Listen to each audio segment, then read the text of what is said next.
Hi to everyone, very good morning to all. एक बार फिर से आप सबका स्वागत है एसएससी वाला यूट्यूब चैनल पे। और आज हम लोग एक बार फिर से बात करने वाले हैं काफ़ी इंपॉर्टेंट टॉपिक के बारे में, that is strategy for the assessee CGL examination.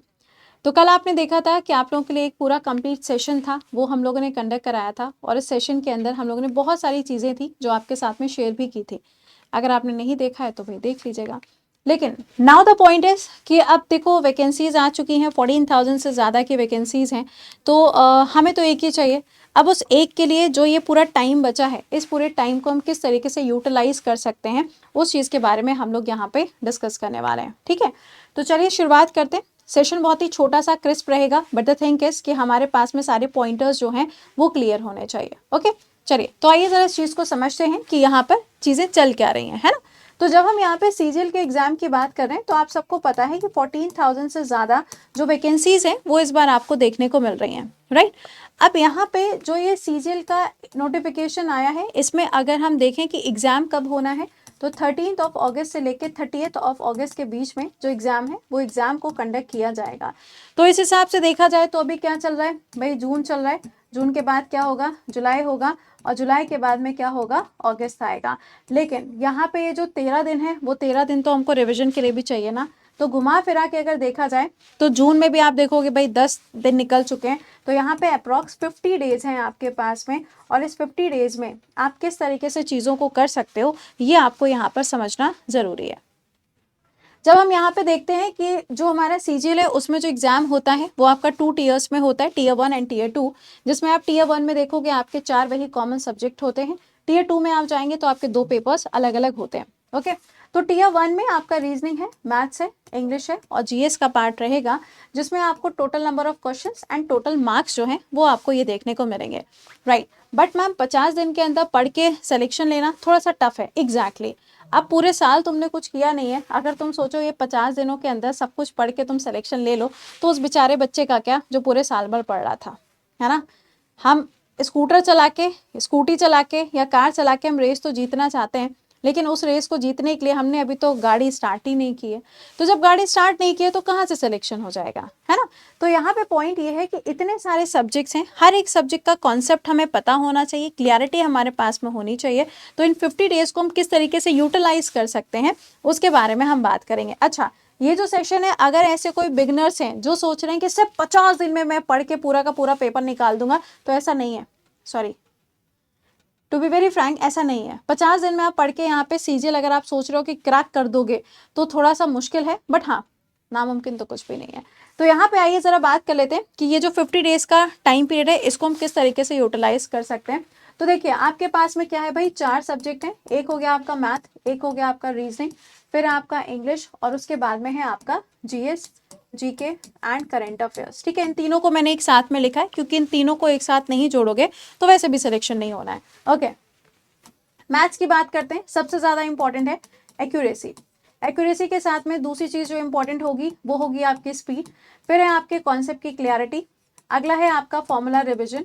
Formula revision के साथ साथ में जो आप देखते हैं ना कि काफ़ी अलग अलग टाइप के आपके जो रूल्स होते हैं, उन रूल्स को आपको याद करना पड़ता है, तभी जाके आप उसको अप्लाई कर पाओगे। कुछ बच्चे होंगे जिनकी मैथ्स बहुत ज़्यादा वीक होगी, कुछ होंगे जिनकी मैथ्स बहुत अच्छी होगी। तो जो बच्चे ऐसे हैं जिनकी मैथ्स काफ़ी ज़्यादा वीक है ना, बहुत ज़्यादा वीक है, तो उन बच्चों के लिए सबसे अच्छी चीज़ होती है कि आपको क्या करना है, हर दिन, एवरीडे, है ना। जिन बच्चों की बहुत ज़्यादा वीक है, डेली बेसिस पे उन बच्चों को कम से कम 2 घंटे तो यहाँ पे मैथ्स को देने हैं और 1 घंटा कम से कम आपको उसको प्रैक्टिस करने के लिए देना है। Practice in the sense normal practice. और इसके अलावा अगर आपके पास में थोड़ा सा आपको लगे कि फन टाइप का जो टाइम है जो हम निकालना चाहते हैं, तो उस टाइम का भी इस्तेमाल करके आप थोड़े बहुत प्रीवियस ईयर क्वेश्चंस को कर सकते हैं। ये डेली बेसिस पे उन बच्चों के लिए जिनका मैथ्स काफ़ी ज़्यादा वीक होता है। लेकिन वो बच्चे जिनका मैथ्स ओके ओके टाइप का होता है, जैसे कि मैं, तो यहाँ पर आप क्या कर सकते हो, 2 घंटा आप मैथ्स को दो। चाहो तो आप उसमें कॉन्सेप्ट की क्लैरिटी लेकर आओ, चाहो तो आप उसमें प्रीवियस ईयर क्वेश्चंस लगाओ, या फिर आपके जो रूल्स वगैरह हैं, कौन सा रूल कहाँ पे अप्लाई करना है, इसके ऊपर काम करो। तो ये होना चाहिए किसके लिए, मैथ्स के लिए आपकी प्रॉपर स्ट्रैटेजी। स्पीड बहुत ज़रूरी है, एक्यूरेसी बहुत ज़रूरी है। कॉन्सेप्ट को जब तक आप समझोगे नहीं तब तक वैसे भी क्वेश्चन सॉल्व होना है नहीं। तो ये 3 चीज़ें आपको ध्यान रखनी है किसके केस में, मैथ्स के केस में। दूसरा है आपका रीजनिंग। दूसरा क्या है, दूसरा है आपका रीजनिंग। अब अगर हम रीजनिंग की बात करें, अगर हम रीजनिंग की बात करेंगे तो देखो कुछ बच्चों की रीजनिंग अच्छी होती है, कुछ की रीजनिंग बहुत ज़्यादा वीक होती है, कुछ एवरेज वाले भी होते हैं। वैसे तो देखा जाए तो रीजनिंग ईजी होता है। ईजी मैं इसलिए कह रही हूँ कि भाई बनेगा तो बनेगा, नहीं बनेगा तो सारा का सारा समय जो है वो ये एक ही क्वेश्चन जो है वो खा जाता है। होता है कि नहीं होता है ना। तो यहाँ पे रीजनिंग जो है ये भी तुम्हारी थोड़ी सी बेवफा टाइप की है, मतलब इसका भी कभी मन हुआ तो बन जाएगी, नहीं मन होगा तो नहीं बनेगी। तो रीजनिंग में देखिए यहाँ पे भी 2 आवर्स का जो ड्यूरेशन है वो समय आपको देना पड़ेगा। और ये जो टाइम है ना, ये आपको ऐसे नहीं बहुत सीरियस होके बैठे हैं, कॉपी किताब खोल के बैठे हैं, हम ये याद करेंगे वो याद करेंगे, ऐसा नहीं है। रीजनिंग को आप जैसे आप लोगों ने शायद कभी बचपन में वो जो पजल आता था ना न्यूज़पेपर के अंदर, उस पजल को हम लोग सॉल्व करते थे तो वो फन टाइप की चीज़ें थी, मतलब मज़ा आता था हमें वो काम करने में। तो यहाँ पर आपको क्या करना है, 2 घंटे का जो समय है इस ड्यूरेशन का इस्तेमाल करके आप चीज़ों के कॉन्सेप्ट की क्लैरिटी को लेकर आइए। हर एक चीज़ यहाँ पे पढ़िए, जैसे कि ब्लड रिलेशंस हो गया आपका, या आपका कोड वाला सेक्शन हो गया, या आपने देखा होगा मिसिंग नंबर्स आपसे पूछे जाते हैं, मिसिंग नंबर्स आपसे पूछे जाते हैं, है ना। सबसे ज़्यादा क्वेश्चंस अगर आप देखोगे तो रिलेशनशिप में से आता है ना। तो यहाँ पे ये जो टॉपिक्स होते हैं इन टॉपिक को बहुत अच्छे से क्लियर कर लीजिए। और इसमें भी प्रीवियस ईयर पेपर कम से कम 5 से 6 साल के जो प्रीवियस ईयर पेपर हैं उन्हें ज़रूर से लगा लीजिएगा। जब हम सीजीएल की तैयारी करते हैं तो सीएचएसएल के क्वेश्चन ज़रूर देखना, एमटीएस के क्वेश्चन ज़रूर देखना, और हो सके तो बाकी जो एग्जाम्स के अंदर आपकी रीजनिंग आती है ना, एक आधा पेपर जो है वो भी देख लीजिएगा। क्यों? क्योंकि देखो कॉन्सेप्ट यहाँ पे सेम होता है, सिर्फ क्वेश्चन की वर्डिंग ही तो चेंज होती है। तो आप कोशिश करिएगा कि जितना ज़्यादा आप क्वेश्चंस को यहाँ पे सॉल्व कर पाए उतना समय आप यहाँ पे इसको दें। अच्छा, इसके लिए एक और चीज़ चाहिए होती है। कई बार आपने देखा होगा कि जो रीजनिंग के क्वेश्चंस होते हैं उसमें बहुत बड़ा सा पैराग्राफ दे दिया जाता है ना। और इस पैराग्राफ के बेसिस पे हमको जो क्वेश्चंस हैं वो क्वेश्चन सॉल्व करने होते हैं। अब पॉइंट यहाँ पर ये है कि ये जो रीजनिंग का केस है ना, रीजनिंग का जो केस है, अगर हमारी स्पीड अच्छी नहीं होगी, एक बार में हमने पढ़ा, हमें वो चीज़ समझ में नहीं आई, तो फिर क्या होगा, हम दोबारा उसे पढ़ेंगे, हो सकता है दोबारा में भी समझ में ना आए, फिर हम दोबारा उसको पढ़ेंगे। लेकिन इतनी बार बार पढ़ने का हमारे पास में समय भी तो होना चाहिए ना। तो सबसे ज़्यादा ज़रूरी है कि यहाँ पर आपकी जो स्पीड और अंडरस्टैंडिंग है, स्पीड और अंडरस्टैंडिंग जो है ना, ये दोनों की दोनों आपकी क्या होनी चाहिए थी, बहुत अच्छी होनी चाहिए। तभी आपके लिए यहाँ पे जो चीज़ें हैं वो आपके फेवर में काम करेंगी। तो यहाँ पे कुछ ये टॉपिक्स हैं जो बार बार रिपीटेड आते हैं। देखो सीजीएल क्या है, this is simply mini UPSC, है ना। यूपीएससी में आपने सीसैट का पेपर देखा होगा, जिस टाइप के क्वेश्चन वहाँ आते हैं उस टाइप के क्वेश्चन यहाँ पे पूछे जाते हैं। ठीक है, चलिए इसके बाद में अगर हम देखें तो अगला आता है आपका इंग्लिश। इंग्लिश जितना ज़्यादा हो सके उतना ज़्यादा वोकैब पढ़िए। आपके लिए सुबह 8 बजे का क्लास भी होता है, वहाँ पे सर के साथ में कनेक्ट होके भी आप वोकैब कंप्लीट कर सकते हो। पैराग्राफ्स आपके लिए आते हैं, पैराग्राफ में भी आपकी रीडिंग स्किल्स बहुत अच्छी होनी चाहिए। अगर आप हर एक दिन मतलब डेली बेसिस पे भी अगर एक पैराग्राफ आप सॉल्व कर रहे हो डेली, तो भी आपके लिए बहुत ज़्यादा इफेक्टिव हो सकता है। ओके, इसलिए आपके लिए फ्रूटफुल होगा, कुछ ना कुछ रिजल्ट निकाल के देगा। वो कैब में अगर आप हर दिन 3 से 4 वो कैब्स जो हैं वो आप याद कर रहे हो, और वो भी वो कैब ऐसे नहीं याद कर रहे हो, याद किया उसका मीनिंग थोड़ी देर बाद भूल गए, नहीं, उसको किसी चीज़ से रिलेट करके याद करो। ठीक है, तो यहाँ पे आपके लिए बहुत ज़्यादा इजी हो जाएगा अगर आप यहाँ पे इन दोनों चीज़ों के ऊपर थोड़ा सा एक्स्ट्रा काम करेंगे।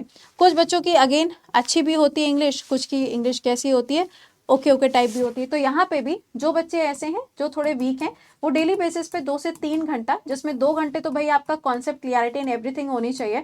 अब शुरुआत की है तो शुरुआत करने में देखो दिक्कत तो आती है, तो थोड़ा सा टाइम यहाँ पे आप क्या कर सकते हो, थोड़ा सा टाइम आप यहाँ पे प्रैक्टिस करने के लिए, जैसे कि प्रीवियस ईयर कर लिया या मॉक सॉल्व कर लिया, उसके लिए आप यहाँ पर डेडिकेट कर सकते हैं। ठीक है, जिन बच्चों की अच्छी खासी है वो क्या कर सकते हैं, ऑल्टरनेट डेज पे पढ़ सकते हैं, जैसे कि MWF हो गया या फिर TTS हो गया। ठीक है, आप इस तरीके से यहाँ पे क्या कर सकते हो, इसको पढ़ सकते हो। फाइन, तो यहाँ पे आप ऑल्टरनेट डेज बना सकते हैं, किसके लिए, इंग्लिश के लिए। अच्छा, ये सेम चीज़ जो है ना आप रीजनिंग के लिए भी कर सकते हो। कुछ बच्चों को बड़ा इंटरटेनिंग लगता है रीजनिंग, है ना, तो यहाँ पे भी आप MWF कर सकते हो, और TTS में भी आप इसको डिवाइड कर सकते हो। ये उनके लिए जिनका बहुत अच्छा ये वाला सेक्शन है। ओके, अच्छा, last but not the least, सबसे ज़्यादा रुलाने वाला जो आजकल सब्जेक्ट बना हुआ है, फॉर एग्जाम्पल अगर आप रेलवे में भी देखेंगे तो बिल्कुल वैसा वाला है कि हम धक्का लगा रहे थे किसको, मैथ्स को, रीजनिंग को, इन सबको धक्का लगा रहे थे, सब चीज़ें बड़ी अच्छी चल रही थी, जीवन बहुत ही खुशहाल चल रहा था। लेकिन तभी एंट्री होती है किसकी, जीके जीएस और करंट की, और उसने आके जो धज्जियाँ उड़ाई है ना वो कोई संभाल नहीं पा रहा है। तो यहाँ पे देखो भाई, अगर हम जीके जीएस की बात करें और यहीं अगर हम करंट को भी जोड़ दें तो भाई देखो, करंट के लिए कुछ ऐसा नहीं है कि शॉर्ट ट्रिक मिल गई हमको और हमने उसको पढ़ लिया, अपनी कहानी सेट है, ऐसा हो नहीं सकता। यहाँ पे कम से कम 2 साल का करंट आपको आना ही चाहिए। इसीलिए मैं कहती हूँ कि जब भी आप सोच रहे हैं कि आपको इस पर्टिकुलर एग्जाम की तैयारी करनी है तो उसके लिए पढ़ाई आपको पहले से करनी पड़ेगी, है ना। कोई भी योद्धा होता है तो उस युद्ध में उतरने से पहले क्या करता है, तैयारी करता है ना। ऐसा तो नहीं है अच्छा कल युद्ध लड़ना है मुंह उठा के चल दिए, ऐसा तो नहीं होगा ना। क्या करना होगा, हमें प्रॉपर स्ट्रैटेजी बनानी पड़ेगी, प्रॉपर तरीके से हमें खुद को तैयार करना पड़ेगा, लेकिन हमने तो वो किया ही नहीं। तो कम से कम 2 साल का, जैसे कि अवार्ड्स हो गए तुम्हारे, है ना, स्पोर्ट्स पर्सनालिटीज हो गए, या फिर स्पोर्ट्स से जुड़े हुए क्वेश्चंस हो गए, जैसे कि खेलो इंडिया हो गया, ये सब क्वेश्चंस आपको मिलेंगे। या इसके अलावा आप देखोगे अपॉइंटमेंट्स किए जाते हैं, अलग अलग समिट्स होती हैं, समिट्स कंडक्ट की जाती हैं, इंडेक्सेस होते हैं, इंडेक्सेस के ऊपर आप देखोगे भर भर के सवाल पूछे जाते हैं। तो ये कुछ आपके बेसिक टॉपिक्स हैं किस चीज़ के लिए, करंट अफेयर्स के लिए, जो आपको मालूम होने चाहिए। एग्जामिनर आजकल क्या करता है, स्टेटमेंट बना देता है। पहला स्टेटमेंट अगर 2024 का है तो दूसरा स्टेटमेंट वो 2023 का बना देगा। तो आपके लिए ज़रूरी हो चुका है कि 2 साल का करंट अफेयर्स आपने पढ़ा हो। नहीं पढ़ा है कोई दिक्कत नहीं है, आप एक काम कर लेना, 29 दिसंबर 2024 का सुबह 7 बजे का क्लास है, आप उसको देख के यहाँ पर अपना रिवीजन कर सकते हो इफ़ यू वांट टू। अगर आपके खुद के नोट्स हैं तो आप खुद के नोट्स को भी फॉलो कर सकते हो, कोई ऐसी ज़बरदस्ती नहीं है, ठीक है। अच्छा, बाकी आया आपका जीएस। अब भाई जीएस में देखिए आपका पॉलिटी भी है, ज्योग्राफी भी है, हिस्ट्री भी है, इसके अलावा आपका साइंस भी है, और आप देखेंगे कुछ रह गया हो तो बताना, इकोनॉमिक्स भी है, राइट। ये आपके सब्जेक्ट्स हैं। अब इसमें देखो क्या होता है, हमें टॉपिक्स तो पता है कि यार टॉपिक्स कौन कौन से हैं जहाँ से क्वेश्चंस बनते हैं, लेकिन एग्जामिनर क्या करता है, आपस में उनको रिलेट कर देता है। फॉर एग्जाम्पल उसको क्वेश्चन पूछना था पार्लियामेंट से, उसने पार्लियामेंट से तो सवाल उठाया, लेकिन उसने क्या कर दिया, उसके अंदर राष्ट्रपति का एक स्टेटमेंट जोड़ दिया। फिर क्या होगा, फिर तो मैम अब तो 2 टॉपिक हो गए कि नहीं हो गए। तो यहाँ पर आप देखोगे तो आप किसी पर्टिकुलर टॉपिक को स्किप नहीं कर सकते हो। वो चीज़ नहीं है कि चलो ज्योग्राफी में से 2 सवाल आएंगे तो मैंने ज्योग्राफी स्किप कर दी, है ना। ऐसा नहीं है कि साइंस में से 1 सवाल आएगा तो हमने साइंस को ही स्किप कर दिया, ऐसा आप कर नहीं सकते। क्यों, क्योंकि शायद वही सवाल हो जो तुम्हारी क्या कर दे, लिस्ट में नाम को देखने को मिल जाए। ओके, तो यहाँ पर देखिए अगर कोई बच्चा है जिसकी भाई जीएस बहुत ज़्यादा वीक है तो डेली बेसिस पे 2 घंटा, देखो मैंने आपका एवरेज जो है वो 2-2 घंटे ही लिया है, बट ज़रूरी नहीं है कि सबका माइंडसेट एक जैसा हो। कुछ ऐसे होंगे जो 2 घंटे में भी 4 घंटे जितना पढ़ लेते हैं, कुछ ऐसे होंगे जो 4 घंटे में 1 घंटे जितना पढ़ पाते हैं, है ना। तो ये आप अपने हिसाब से इसको चेंज कर सकते हो, it's completely up to you. But एक एवरेज मैंने आपको बताया है कि मतलब 2 घंटे का जो समय है वो आप यहाँ पे यूज कर सकते हो। किस चीज के लिए, इनकी क्लैरिटी के लिए, इनके रिवीजन के लिए। रिवीजन के लिए क्या करना है, कीवर्ड्स जितना ज्यादा हो सके उतना ज्यादा कीवर्ड्स का रिवीजन मारिए, क्योंकि अगर कीवर्ड्स का रिवीजन नहीं करोगे तो फिर प्रॉब्लम आएगी। कीवर्ड्स का रिवीजन करिए, कोई ऐसा टर्म है जो आप बार बार भूल जाते हो, एक छोटी सी स्लिप लो, उस स्लिप के ऊपर उस वर्ड को लिख दो, उस लाइन को छोटा छोटा करके लिख दो, उसी पन्ने के ऊपर उसको चिपका दो। अगली बार जब तुम वो पन्ना खोलोगे सबसे ऊपर तुम्हें दिखाई देगा, कभी नहीं भूलोगे, ठीक है। तो आप ऐसा कर सकते हो। साथ ही साथ में प्रीवियस ईयर क्वेश्चन जो है वो आप सॉल्व कर लीजिएगा। एटलीस्ट 5 साल के आप लोगों के पास में 8000 MCQ वाली बुक होगी, आप उससे भी पढ़ सकते हो, या जो भी किताब तुम्हारे पास में हो जहाँ पे आपको प्रीवियस ईयर मिले आप वहां से पढ़ लीजिएगा, बट पढ़ लीजिएगा। ओके, अच्छा जीके की बात करें तो यार जीके तो अपना फैक्चुअल चीजें हैं, जो डैम जहाँ है, जो नदी जहाँ है, जिसका जो नाम है, जिसको हम जिस नाम से संबोधित करते हैं वो तो वही रहेगा ना, वो थोड़ी ना बदलेगा। तो इट्स अ फैक्चुअल चीजें, क्या है ये आपकी फैक्चुअल चीजें हैं, फैक्ट्स हैं जो आपको मालूम होने चाहिए। ओके, अभी तो देखो क्या चल रहा है, फॉर्म भरने की प्रक्रिया जो है वो चल रही है, तो मैक्सिमम बच्चा उस चीज के अंदर बिजी है। ओके, लेकिन मैं आपको बता दूं कि अभी जैसे जैसे जून का एंड आएगा हम लोग अपना जो जीके वाला सेक्शन है ना, जीके वाले सेक्शन का एक बार फिर से हम लोग रिविजन स्टार्ट करेंगे। ऑल्दो मैंने इसके ऊपर 11 बजे के सेक्शन में सारे प्रीवियस ईयर क्वेश्चंस आपको कराए हैं, आप प्लेलिस्ट चेक कर लीजिएगा, मैंने आपको टॉपिक भी पढ़ाए हैं। लेकिन जैसे जैसे ये जून एंड अप होगा हम लोग एक बार फिर से 10 मिनट्स के अंदर जो अपने टॉपिक्स हैं उनका रिवीजन एक बार फिर से स्टार्ट करेंगे।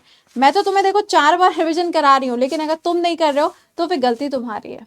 ठीक, तो आप अभी क्या कर सकते हो, 11 बजे की प्लेलिस्ट चेक कर सकते हो, या आपके पास में लूसेंट होगी, किरण होगी, कोई भी पब्लिकेशन की किताब है, आप उस किताब से भी चीज़ों को पढ़ सकते हो। ठीक है, पढ़ा ही होगा आपने, क्योंकि अब 2 महीने के अंदर या 50 दिन के अंदर तुम बेसिक पढ़ना तो नहीं बैठोगे, है ना। This is not for the beginners, जिन्होंने आज से पढ़ना स्टार्ट किया है, राइट। तो 50 दिन में तुमने जितना कुछ पढ़ा है उसमें तो बहुत सारी चीज़ें मार्क की होंगी ना, तुमने कीवर्ड्स मार्क किए होंगे ना, तुम्हें पता होगा ना किस पर्टिकुलर पर्सन को किस नाम से जाना जाता है, कौन सी वाटरफॉल कहाँ पर है, कौन सा वाला ट्रॉफी किसके साथ में जुड़ी हुई है। तो ये सब क्या है, ये सब आपके फैक्ट्स हैं।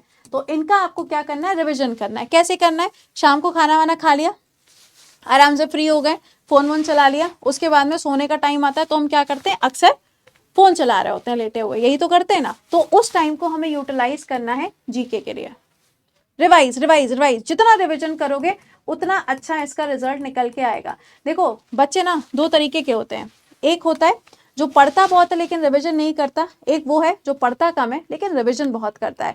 कभी भी आप इनका सक्सेस रेशियो देखिएगा तो जिस बच्चे ने पढ़ा कम होगा बट रिवीजन ज़्यादा किया होगा ना, सिलेक्शन हमेशा उसका हुआ होगा। आप कभी भी देखिएगा। तो हम पढ़ तो बहुत कुछ लेते हैं बट जब वो रिकॉल ही नहीं हो रहा है हमें, हम हॉल में बैठे हाँ हाँ हाँ याद ही नहीं आ रहा है, तो थिंक इज कि उसे हमें रिकॉल करना पड़ेगा। ठीक है, तो यहाँ पर आप क्या कर सकते हो, 2-2 घंटे के हिसाब से आपने अपने टाइम को डिवाइड किया, तो अगर हम सारा का सारा ऐड ऑन कर दें तो 4, 6, 8 कितना हो गया, 8 आवर्स आपका ड्यूरेशन निकल के आया। ओके, आप इसको कम ज़्यादा अपने हिसाब से कर सकते हैं, क्योंकि ये सब मिला देंगे ना तो क्या हो जाएगा, एक नई रेसिपी निकल के आएगी, और वो जो रेसिपी होगी बड़ी टेस्टी होगी। क्यों, क्योंकि वो हमारे ज़िंदगी को संवारने का काम करेगी, वो हमारा सिलेक्शन होगा। तो रेसिपी में कौन सी चीज़ ज़्यादा रखनी है, कौन सी चीज़ कम रखनी है, अपने हिसाब से देख लीजिएगा, लेकिन नमक जो है वो तो हमेशा स्वाद अनुसार ही पड़ेगा ना, तो थोड़ा सा ध्यान दीजिएगा। ये आपकी स्ट्रैटेजी होनी चाहिए इन 50 डेज के लिए। ज़्यादा से ज़्यादा आपको क्या करना है, इसको अगर मैं पूरा एंड अप करूं तो सबसे ज़्यादा आपको क्या करना है, आपको कीवर्ड्स के ऊपर फोकस करना है, रूल्स जो है रूल्स को आपको फोकस करना है, जो फ्रेजेस वगैरह हैं उसको पढ़ने के लिए आपको अपनी थोड़ी सी स्पीड के ऊपर काम करना होगा। स्पीड के साथ में अगर आपकी एक्यूरेसी भी आती है तो एक्यूरेसी को भी मेंटेन करना बहुत ज़्यादा ज़रूरी है। इसी के साथ में 11 बजे का जो क्लास आपका चल रहा है वहाँ पे भी हम तो पॉलिटी पढ़ा रहे हैं, पढ़ लोगे तो बढ़िया है, बाकी तुम्हारी श्रद्धा, तुम जैसे रिवाइज करना चाहो। अभी हम लोग फंडामेंटल राइट्स पे पहुँच गए, कल आपका अगला टॉपिक होगा, आगे पढ़ेंगे हम लोग। तो यहाँ पे आपका जीएस का क्लास जो है वो ऑलरेडी हम ले रहे हैं, आप अपना टॉपिक पढ़ के भी आओ, फिर जब मैं क्वेश्चंस करा रही हूँ तो उन क्वेश्चंस को भी आके सॉल्व करो, टेस्ट भी तो देना है ना तुम्हें। इसके अलावा प्रीवियस ईयर पेपर्स जो हैं, प्रीवियस ईयर पेपर एटलीस्ट 5 साल के जो हैं उनको सॉल्व कर लीजिए। करंट अफेयर्स जो है वो एटलीस्ट आपका 2 साल का, सुबह 7 बजे तो हम पढ़ा ही रहे हैं, उसके साथ में 2024 का करंट अफेयर्स मैं आपको रिवाइज भी करा रही हूँ सुबह 7 बजे। तो ये कुछ रूल्स हैं, अगर आप फॉलो करते हैं तो 50 डेज में इसका आउटपुट आपके लिए बहुत अच्छा निकल के आएगा। कंडीशन अप्लाइड है कि तुमको इसको फॉलो करना पड़ेगा। ठीक है, क्यों, क्योंकि यार वही वाली बात है, लड़ने तो हर कोई बैठा हुआ है ना, लड़ने हर कोई बैठा हुआ है, हर कोई सोच रहा है कि यार मैं सिलेक्शन ले लूंगा, मैं सिलेक्शन ले लूंगा, लेकिन आखिरी में देखो सिलेक्शन उसी का होगा जिसने शिद्दत से पढ़ाई की होगी। भगवान हमेशा उसी का साथ देते हैं ना जिसने मेहनत की होगी। तुम सब सोचते रहो कि मैं मेहनत नहीं कर रहा हूँ, भगवान करेंगे जो करेंगे, तो भगवान भी उसी के सर के ऊपर हाथ रखेंगे जिसने मेहनत की है। ओके, तो प्लीज अपने स्ट्रैटेजीज को अपने अकॉर्डिंग आप मोल्ड कर सकते हो। Wish you are very good luck, अच्छे से तैयारी करिए, क्योंकि ये मौके आप लोगों के लिए बार बार तो आएंगे लेकिन घर वाले तुम्हें बार बार ये मौका नहीं देंगे, तो प्लीज उसको प्रॉपर्ली यूटिलाइज करिए। मिलते हैं आप लोगों से कल सुबह 7 बजे और फिर 11 बजे के सेशन में। टिल देन खुश। And last but not the least, एक चीज तो मैं आपसे कहना भूल ही गई, वो ये है कि आपकी तैयारियां तो सारी चली रही हैं, लेकिन इन सब तैयारियों के साथ में अगर आप पेड बैचेस को भी ज्वाइन करना चाहते हैं तो आप लोगों के लिए सूर्या 3.0 बैच, जिसमें आपने देखा होगा सूर्या 1 भी आया था, 2 भी आया था, तभी तो 3 आया है ना, तो इन दोनों के बहुत ही ज़्यादा सक्सेसफुल होने के बाद में ही आप लोगों के लिए सूर्या 3.0 बैच को लॉन्च किया गया है। तो अगर अभी आप लोगों ने इसको एनरोल नहीं किया है तो आप इसको एनरोल कर सकते हैं। कंप्लीटली फोकस्ड बैच है for SSC CGL tier 1 and tier 2 को ये पूरा कवर करेगा। आप इस बैच के साथ भी कनेक्ट होकर अपनी तैयारी को और भी ज़्यादा बेहतर बना सकते हैं।